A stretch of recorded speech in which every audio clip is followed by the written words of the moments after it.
In the heart of our quaint little town, where the days blend seamlessly into each other, my wife Rachel and I have built what many would consider the ideal life. We both share a profound passion for science, which binds us together and fuels our everyday interactions. I am James, a software engineer by trade. My days are spent crafting code and solving complex problems at a tech firm that, while not the most glamorous, provides a comfortable and secure living. I enjoy the logical challenges of my work, but what truly brightens my day is coming home to Rachel. Rachel, on the other hand, is a physics teacher at the local high school. Her days are filled with the excitement of imparting knowledge, challenging young minds, and sparking curiosity in the next generation of scientists. Her dedication is apparent in everything she does, from meticulously preparing her lessons to engaging her students in thought-provoking discussions. Our home is a testament to our shared interests. The walls are lined with bookshelves filled with scientific journals, classic literature, and an array of intriguing texts. Our living room is adorned with framed degrees and accolades, reflecting the hard work and achievements we've both strived for. Even our weekend activities often revolve around science, be it attending lectures, visiting museums, or simply discussing the latest discoveries over dinner. We complement each other perfectly. Rachel's enthusiasm for teaching and learning is matched by my analytical skills and love for technology. Our conversations are often a blend of physics and programming, with the occasional debate on the merits of various scientific theories. Our discussions, though sometimes heated, are always respectful and stimulating, enhancing our bond. One of our favorite pastimes is stargazing. On clear nights, we set up our telescope in the backyard, marveling at the vast expanse of the universe. It's a ritual that reminds us of the beauty of exploration and discovery, both in our professional lives and in our relationships. Our life is filled with a sense of purpose and mutual respect. Rachel's excitement about her job and my dedication to mine create a dynamic and fulfilling existence.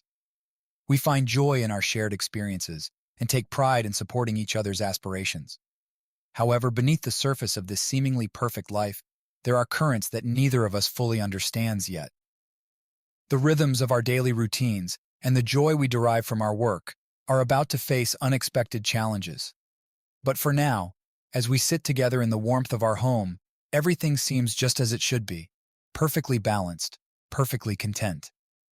As the days ticked closer to the science festival, Rachel's excitement became even more palpable. The house was filled with the hum of her preparations, papers scattered across the dining table, her laptop open to presentation slides, and a stack of books on quantum physics piled high.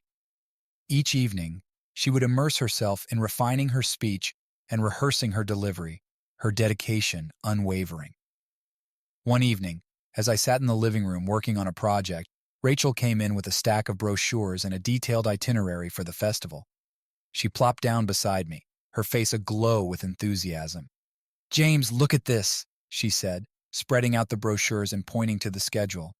"The festival has so many incredible sessions lined up. I can't wait to hear the talks on quantum computing and dark matter.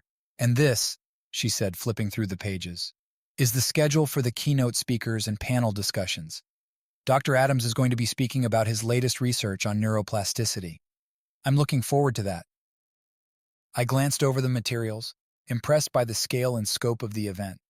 "It looks like it's going to be an amazing experience. I'm sure your presentation will be a highlight." Rachel beamed at the compliment. "I hope so.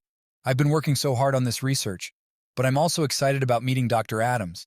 He's such a prominent figure in the field, and his work on the brain is revolutionary. I've read so much about him and his research. Incredibly, he's one of the organizers." She continued, her eyes sparkling with excitement. "Dr. Adams has a reputation for being both brilliant and approachable. I've heard he's very good at fostering new talent and ideas. I've even managed to get a slot to meet with him briefly after my presentation. It's a great opportunity to discuss my work and possibly get some valuable feedback." I could see how much this opportunity meant to Rachel. It wasn't just about presenting her research. It was about engaging with the broader scientific community and making connections that could shape her career.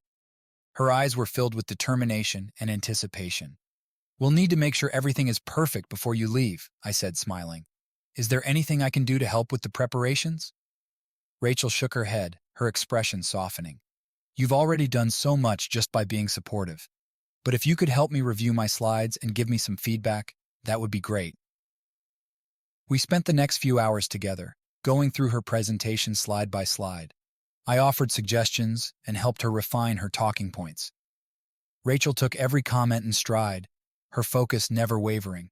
It was clear that she was passionate about her work and fully committed to making the most of this opportunity. As the days drew nearer to her departure, Rachel's preparations became more intense. She meticulously packed her bags, ensuring she had everything she needed, from formal attire for her presentation to comfortable clothes for the various sessions and social events. We made a list of things she needed to bring and checked it off as she packed. "Don't forget to bring a good book for the train ride," I said, handing her a novel I knew she'd enjoy. "And remember, if you need anything, just call or text. I'll be here, eagerly waiting to hear all about it." Rachel laughed softly, giving me a warm hug. "I will.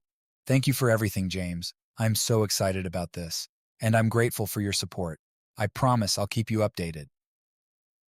As she finished her packing and prepared to leave, I couldn't help but feel a mix of pride and anxiety. This was a significant step for Rachel, and I was eager to see how it would unfold. Little did I know that the excitement of the festival would bring unexpected twists, altering our lives in ways we hadn't anticipated. Rachel had been buzzing with excitement ever since the email arrived. It was an invitation to speak at one of the most prestigious science festivals in the country, held annually in Boston.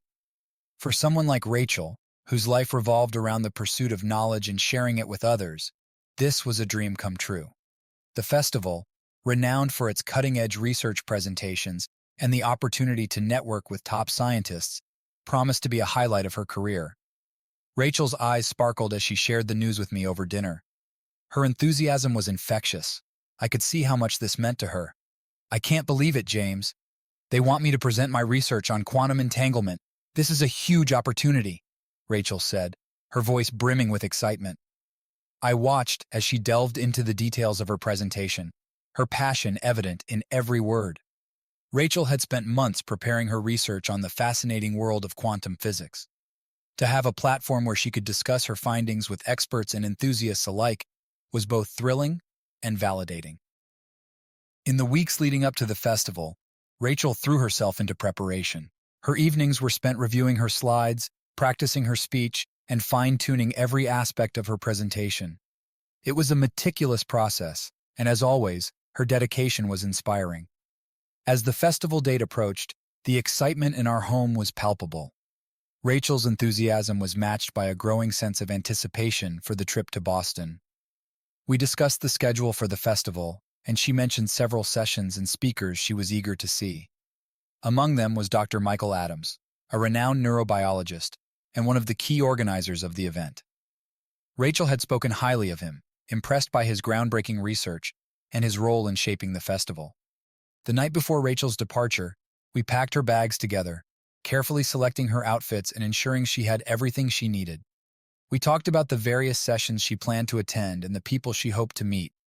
Rachel's excitement was contagious, and I found myself eagerly anticipating the festival as well. On the day of her departure, I drove Rachel to the train station. As we stood on the platform waiting for her train to arrive, we embraced. Rachel's smile was radiant, and her eyes were filled with a mix of nerves and excitement. "Thank you for supporting me, James. I couldn't do this without you," she said, her voice soft but sincere. "I'm proud of you, Rachel. You're going to do great," I reassured her, giving her a final hug before she boarded the train. As the train pulled away, I watched it disappear into the distance, my heart swelling with pride and a touch of melancholy. I knew this festival was more than just a professional milestone for Rachel. It was an opportunity to explore new frontiers and make connections that could influence her future work. The next few days would be a whirlwind of activity for Rachel, filled with lectures, networking events, and the excitement of the festival. For me, it would be a time of reflection and anticipation, waiting to hear all about her experiences and the discoveries she would bring back. Little did I know that the excitement of the festival would soon take an unexpected turn, altering the course of our lives in ways I couldn't yet imagine. The day Rachel arrived in Boston was bright and bustling with the excitement of the festival. I eagerly awaited her call, my curiosity piqued by the anticipation of her experiences. As soon as her name appeared on my phone, I answered with a smile. "Hey, Rachel, how's everything going? Her voice was a burst of enthusiasm. James, you won't believe how amazing this festival is. The city is alive with science and energy. It's everything I hoped for and more. I could hear the excitement in her tone as she continued. The opening keynote was incredible. Dr. Adams gave a fascinating talk on the latest developments in neuroplasticity.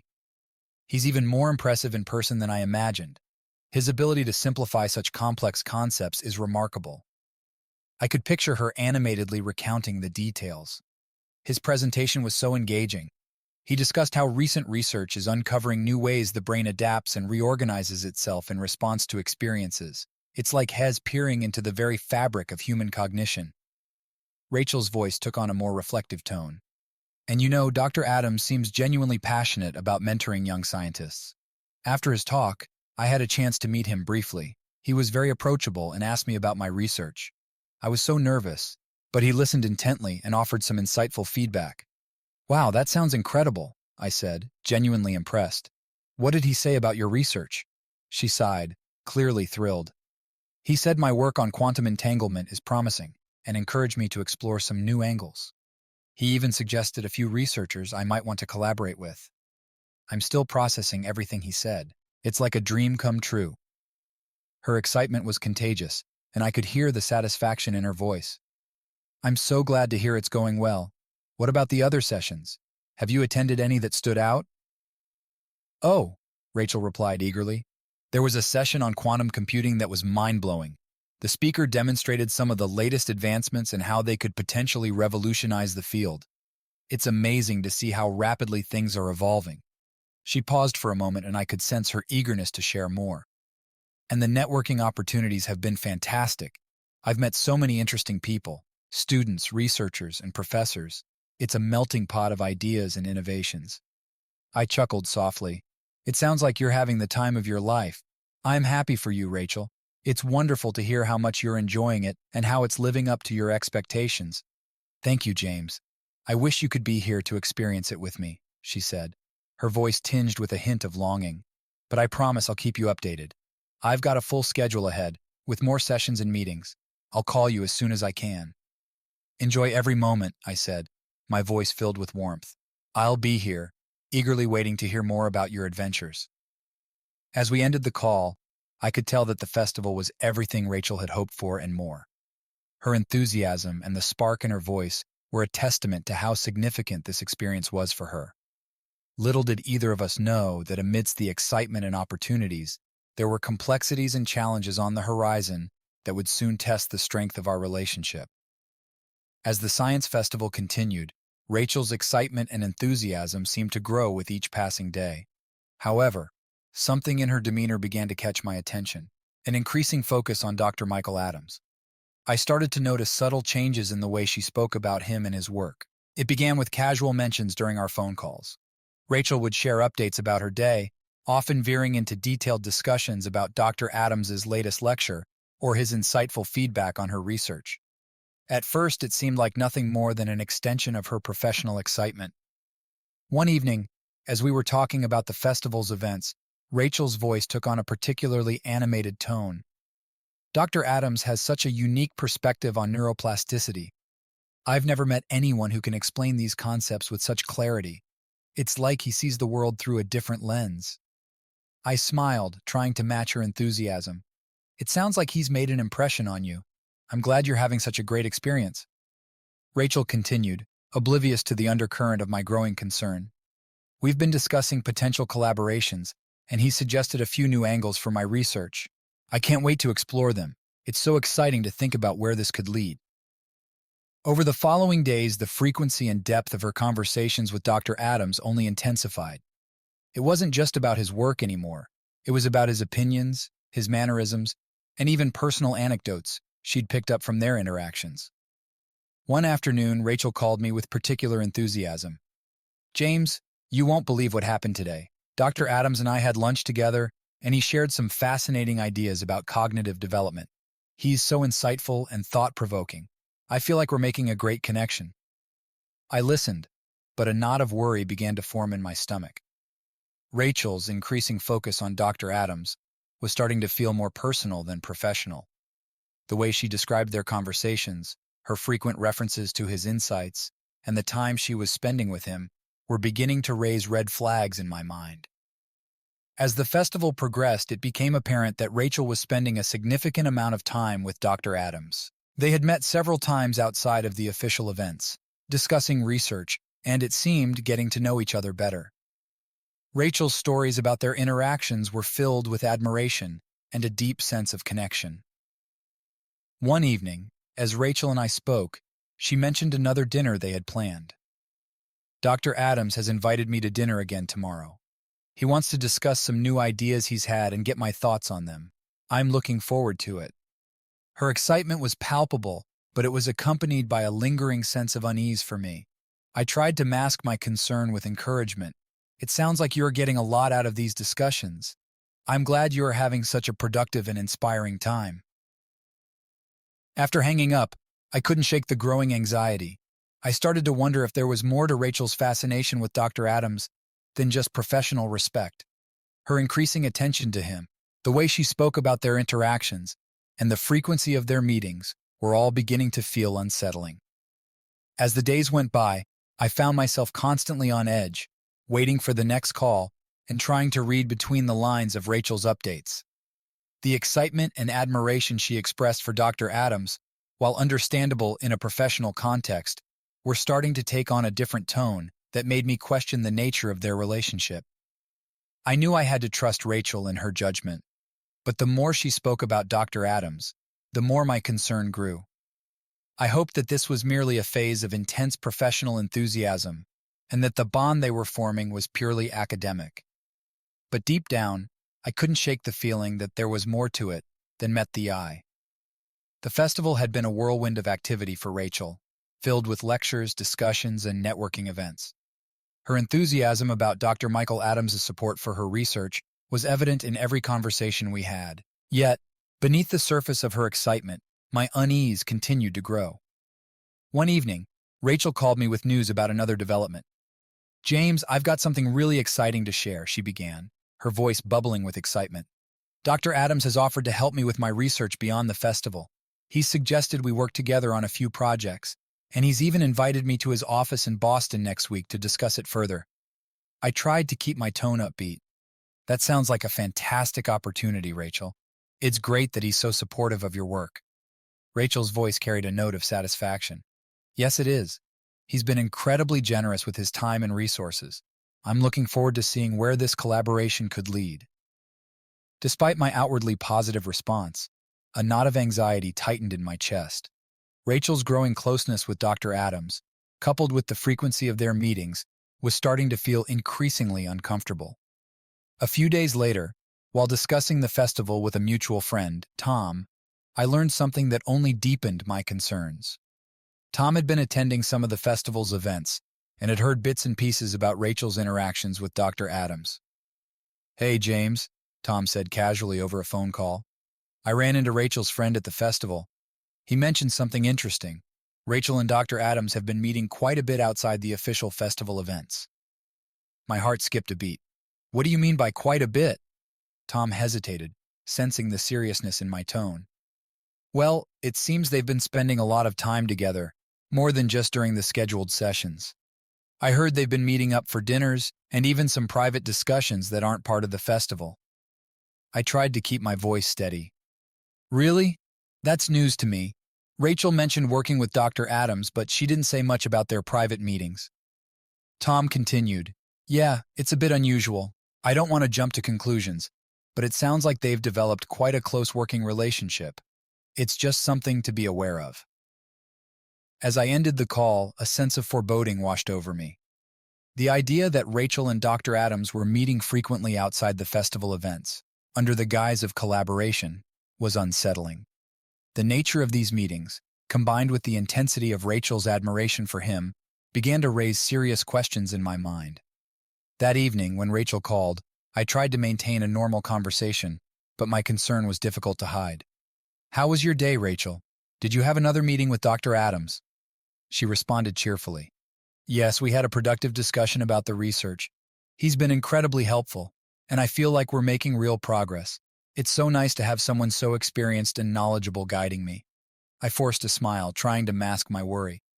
It sounds like things are going well. I'm glad you're finding his support so valuable. Rachel's tone softened. I know this trip has been a lot, but it's been amazing. I feel like I'm learning so much and making important connections. As the conversation drew to a close, I felt a growing sense of unease.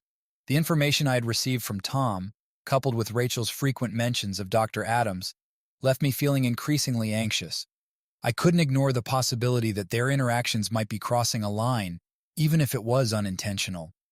I knew I needed to trust Rachel, but the secrecy surrounding her meetings with Dr. Adams was troubling. The lines between professional admiration and personal interest seemed to be blurring, and I couldn't shake the feeling that there was more to their relationship than what was being openly discussed. The festival had ended, but Rachel's return home was filled with excitement and talk about the future collaborations she and Dr. Adams were planning. Her enthusiasm was undeniable, and while I tried to be supportive, my anxiety about the nature of her relationship with him had only grown. One evening, Rachel was out for a quick errand, and I took the opportunity to tidy up around the house. As I was clearing the clutter from the kitchen counter, I noticed Rachel's phone lying face up on the table.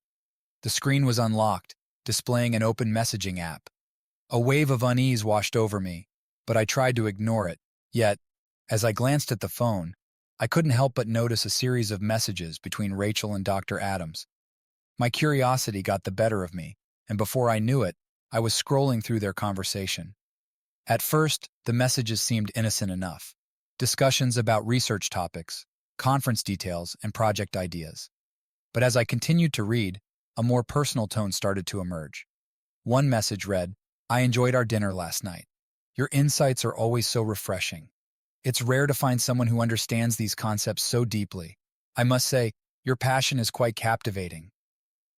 Another message was even more revealing. I couldn't stop thinking about our conversation. You have a way of making everything seem so much more exciting. I'm looking forward to our next meeting. My heart sank as I read these messages. The tone was unmistakably flirtatious, and it was clear that there was more to their relationship than mere professional admiration. The personal compliments and the enthusiastic anticipation for their next meeting felt deeply uncomfortable. I continued to read through their exchange, feeling increasingly uneasy. There were several instances where Dr. Adams' messages seemed to tread into more personal territory. "It's been wonderful getting to know you better. You have a way of making every discussion feel so engaging. I hope we can continue to share ideas in moments like this." Rachel's replies, while somewhat more reserved, still conveyed a sense of warmth and mutual respect. However, there was a clear undertone of familiarity that went beyond a typical professional relationship. Her responses included, "Thank you. I've enjoyed our time together too. It's been a pleasure to work with you and discuss these topics. I'm excited about what's next for us." I put the phone down, feeling a mix of betrayal and confusion. The evidence I had found suggested a level of personal connection between Rachel and Dr. Adams that I hadn't anticipated. The flirtatious tone in their messages was particularly troubling, making me question the nature of their interactions. When Rachel returned home, she seemed cheerful and relaxed, unaware of the turmoil I had experienced in her absence. She chatted about her plans for the upcoming collaboration and how excited she was to continue working with Dr. Adams. I struggled to maintain my composure, trying to hide the impact the messages had on me. "It sounds like you're looking forward to these new projects. I'm glad to hear that things are progressing so well." Rachel nodded, her eyes bright. "Yes, it's been such an amazing experience. I feel like I've learned so much and made some great connections." I forced a smile, my mind still reeling from the discoveries. "I'm happy for you, Rachel. It's clear you're passionate about your work." As the evening went on, I found it difficult to shake the discomfort I felt. The flirtatious messages and the growing closeness between Rachel and Dr. Adams were troubling, and I wasn't sure how to address them without causing conflict. The newfound evidence had left me with a heavy heart and a growing sense of unease. I knew I needed to confront Rachel about what I had discovered, but I was uncertain how to approach the situation without jeopardizing our relationship. The path ahead seemed fraught with challenges, and I was unsure how to navigate this newfound tension. The days following my discovery of the messages were filled with an uneasy silence. I couldn't shake the discomfort I felt, and the weight of what I had found weighed heavily on me. The time had come to confront Rachel, but I knew it had to be done with care. That evening, as we settled into the living room, I felt a pang of apprehension. Rachel seemed to sense my unease, her cheerful demeanor slightly subdued. I took a deep breath, gathering the courage to address the issue. "Rachel," I began, my voice steady but laced with concern, "there's something we need to talk about. I came across some messages between you and Dr. Adams on your phone." Her face immediately went pale, and she looked down, her fingers fidgeting nervously. "Oh," she said softly. "I see." I continued, trying to remain calm. I read through them, and I couldn't help but notice that some of the messages seemed more personal than professional. Some comments felt flirtatious, and it made me uncomfortable. Rachel's initial reaction was defensive. "James, it's not what it looks like. Dr. Adams has been incredibly supportive of my work. The messages—" She hesitated, searching for the right words. "They're just expressions of gratitude and excitement. It's been an intense and rewarding experience." I could see the strain in her eyes as she tried to justify the situation. "Rachel, I understand that you've had a positive experience, but the tone of those messages was more than just professional admiration. It felt like there was something else going on." Rachel took a deep breath, her shoulders slumping as she seemed to come to terms with the gravity of the situation. "James, I need to be honest with you. I've been feeling something more than just professional respect for Dr. Adams. There's been an emotional connection that's grown between us, and I've been struggling with these feelings." Her confession hit me like a punch to the gut. I stared at her, trying to process the implications of her words. "Are you saying that you have feelings for him?" Rachel nodded, her eyes filled with a mix of guilt and sadness. "Yes, I do. It wasn't something I planned or expected, but the connection we've formed has developed into something deeper. I didn't mean for it to happen, and I've been trying to navigate these feelings while still maintaining my commitment to you." The admission was both painful and bewildering. I took a moment to compose myself before responding. "Rachel, I appreciate your honesty, but this is incredibly difficult for me. The trust between us has been shaken, and I'm not sure how to move forward." Rachel's voice trembled as she spoke. "James, I'm so sorry. I never wanted to hurt you. I realize now that I should have been more transparent about my feelings and the nature of my relationship with Dr. Adams. I'm willing to do whatever it takes to make things right."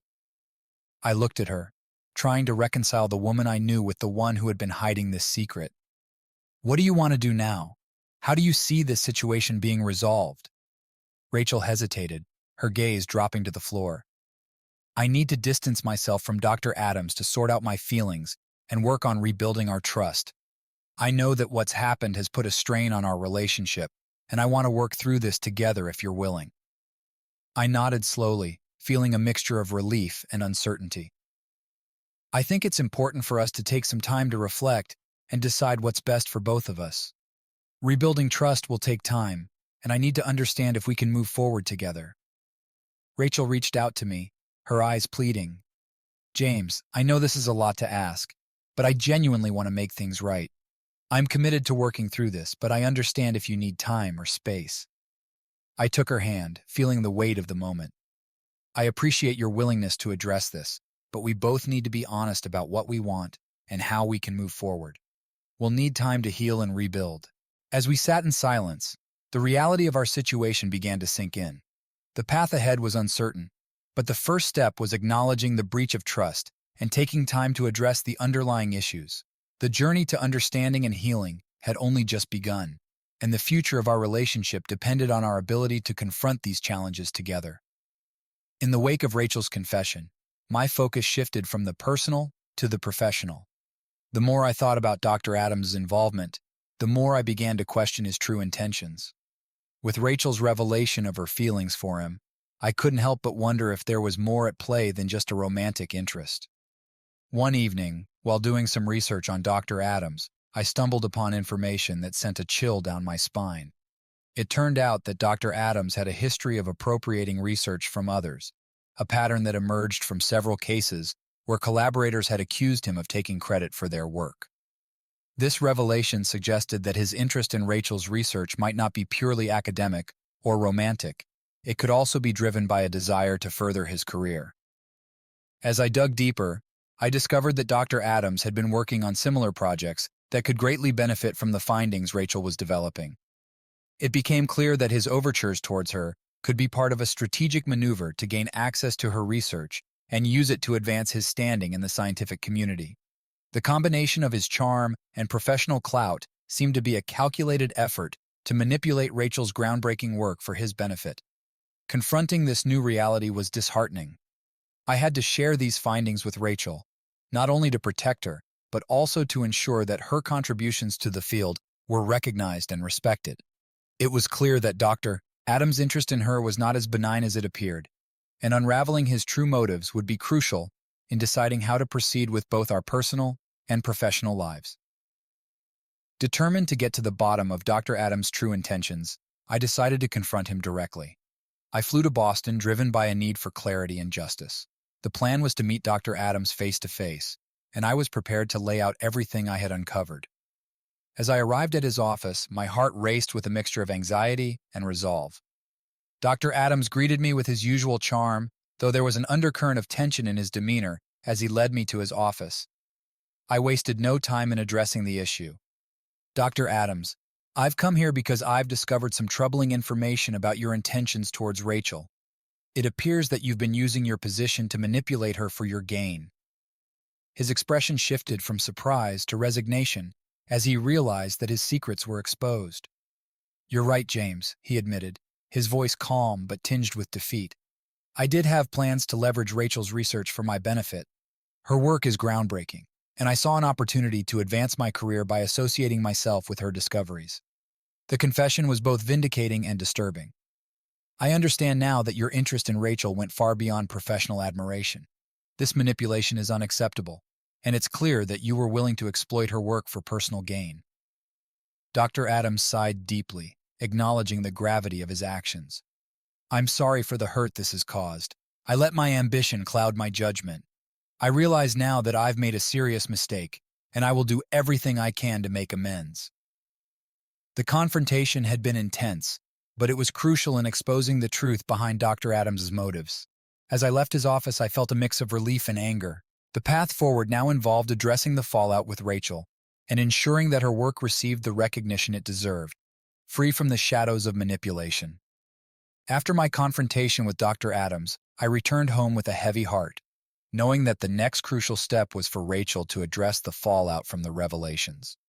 When I shared the details of the meeting with her, she was visibly shaken, her face a mixture of shock and regret.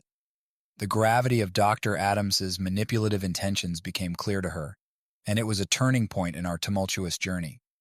Rachel took a few days to process everything. During this time, she reflected deeply on her actions and the choices that had led to this crisis.